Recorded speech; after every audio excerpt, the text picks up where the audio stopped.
Please subscribe to hear more Cryptid Tales.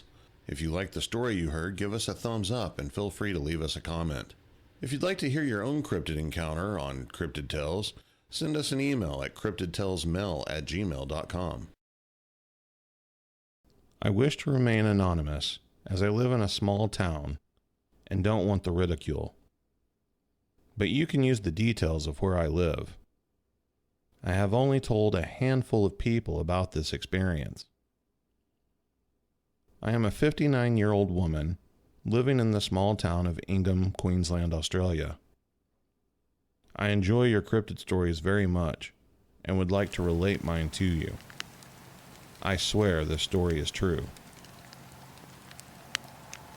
One night in November of 2014, around 7 p.m., I was burning leaves under the lychee tree in my backyard. As the flames were very high, I stepped away from the heat and then looked up into the sky while taking a break. There was a light hovering about 10 meters up and over the neighbor's yard. It was white, blinking, and had a smaller red light to the back of it. After I watched for a few minutes, it just blinked off and it was gone. I thought it might have been a drone. It had me intrigued. So I would go out each night to see if I could see it again, but I never did. I did see a couple of other odd lights over about 2 weeks, but nothing extraordinary. Then, one night, in the same general area of where I had seen the first light, I noticed a small patch of what seemed like misty light. There were many stars out that night, and I thought it was just star glow with a few stars close together. I paid little attention until I noticed it was getting bigger and slowly changing shape, like something was pushing out from inside it. As it did, the misty blob started darkening and forming a two-winged shape, and I realized it was coming closer in a tumbling and twisting and turning motion. Suddenly it stopped tumbling and formed a solid shape. It had a wingspan of about 2 meters at least, bat-like with brown fur. I could see the fur lit up by a street light that it was headed towards, and there were 3 circles of golden light under it, one under the chest and one under each wing. It never flapped its wings like a bat would.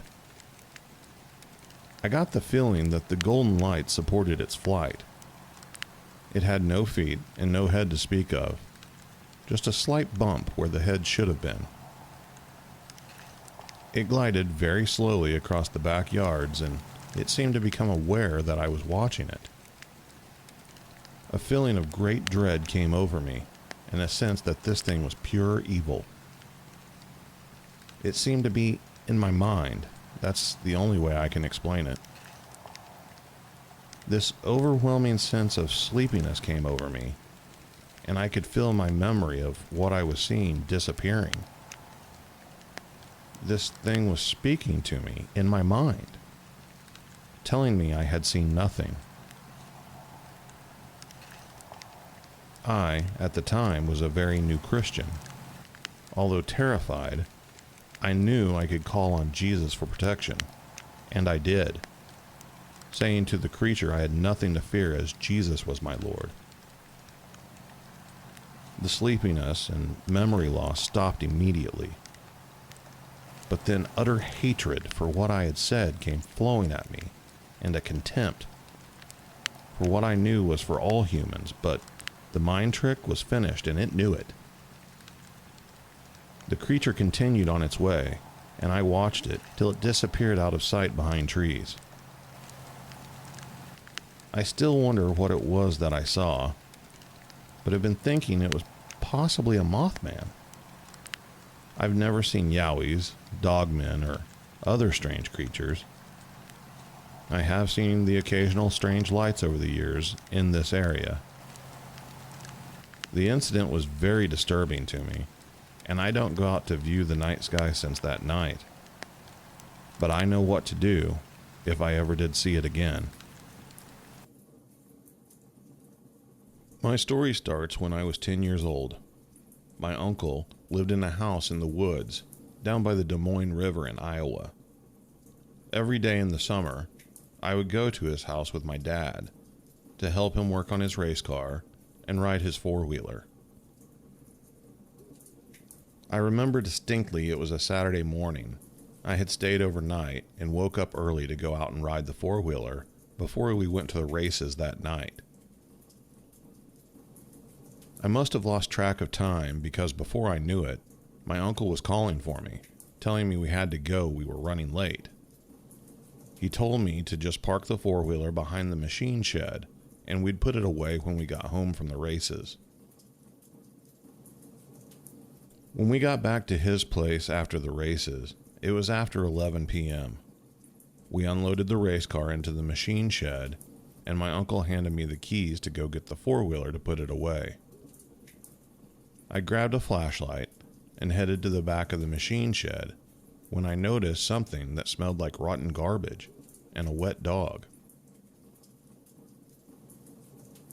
It didn't make any sense being my uncle didn't own a pet dog. Not thinking anything of it, I just kept on walking until I heard a loud bang behind the shed. My uncle would keep spare doors and other race car parts back there. I just assumed it was a raccoon or a deer that had knocked something over. I got to the four-wheeler and started it up. The odor of garbage and wet dog grew worse. I turned my flashlight on to see if I could see what was making that smell. It was pitch black behind the shed, and the flashlight just wasn't bright enough. So I turned on the headlights to the four-wheeler. Now I could see what was making that noise and that awful smell. It had brownish red colored hair from head to toe. Its hair was long and messy. It had pale, human-like facial features to it. It stood at least 7 to 8 feet tall, maybe 500 pounds or better. I wasn't sure if it was male or female. All I know was I was frozen in my tracks. It just looked at me. Its eyes glowed red from the headlights shining on its face. I figured it must have been sleeping back there, and I woke it up. It let out this grunt as to say, "Don't come towards me." No way would I even think about doing that.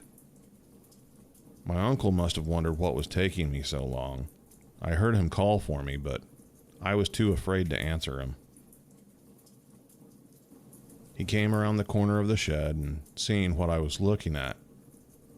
That's when the thing made this blood-curdling scream and just took off running down the trails, knocking tree branches off as it ran towards the river. My uncle yelled at me to get off the four-wheeler. He jumped on and started chasing after it. Now my uncle was about 6'8" tall. He was a monster of a man, but this thing, it dwarfed him. He yelled for me to get into the shed and lock the door, which I did. I ran into the shed, closed the door and locked it behind me. It seemed like about 30 minutes had passed, and I was starting to get worried. But then I heard the sound of the four-wheeler pulling up to the shed. My uncle told me to open up the door. So I opened the door and couldn't help myself. I ran out and gave him a hug. He told me everything is fine and not to be scared. He took me home that night. I ran upstairs and jumped into my bed. I had the window open so I could kind of hear what him and my dad were saying outside. My uncle told him what had happened. At first, my dad tried to laugh it off, thinking my uncle was joking with him. But my uncle wasn't one to make up stories. So my dad said he didn't want me staying the night down there anymore. That was the last time I stayed down there at night. My uncle never spoke to me again about what we had seen that night behind the shed. About a year later, my uncle died in a car accident. I was devastated. My dad and I had to go through everything in his shed and inside the house to see what to keep and what to throw away. I walked back behind the shed and seen a food container inside one of my uncle's old race car shells with what looked like food scraps in it. I told my dad to come and look at this. That's when my dad told me that for the last year, my uncle had been feeding the creature every night before he went to sleep. I asked him what happened that night he chased after it on the four-wheeler. My dad said he chased it all the way to the river. It was just so fast he couldn't keep up with it. He said it jumped into the river and swam to the other side. My dad asked him what he would have done if the thing had stopped and turned towards him. He said, "I guess I didn't think that far ahead." "Thank God it didn't," he said with a smile on his face.